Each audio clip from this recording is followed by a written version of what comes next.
സംസ്ഥാനത്ത് അടുത്തയാഴ്ച മുതൽ FCIയുമായി സഹകരിച്ച് നെല്ല് സംഭരിക്കുമെന്ന് ഭക്ഷ്യമന്ത്രി GR അനിൽ. ഇതുവരെ സംഭരിച്ച പണം തിങ്കൾ മുതൽ നൽകും. പാലക്കാട് സഹകരണ സംഘങ്ങളെ ഉപയോഗിച്ച് നെല്ല് സംഭരിക്കുമെന്നും മന്ത്രി പറഞ്ഞു. മില്ലുകൾ സർക്കാർ തീരുമാനങ്ങൾക്കപ്പുറം പ്രവർത്തിച്ചുവെന്ന് കൃഷിമന്ത്രി P. പ്രസാദും പ്രതികരിച്ചു.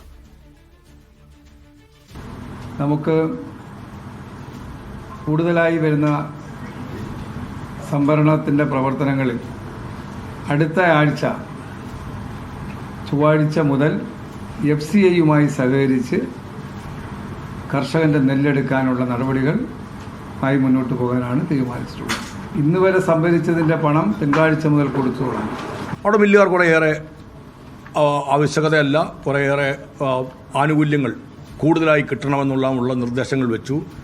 നിർദ്ദേശങ്ങൾക്ക് അപ്പുറത്തേക്ക് കടന്നു, സാധാരണഗതിയിൽ ഉണ്ടാവും നിർദ്ദേശങ്ങൾക്ക് അപ്പുറത്തേക്ക് കടന്നും കൂടുതലായി അവർ സർക്കാരിൽ നിന്നും കർഷകരിൽ നിന്നും ഇതിൻ്റെ ഫലം എടുക്കുന്നതിന് വേണ്ടിയുള്ള ഒരു ശ്രമമാണ് നടത്തിയത്.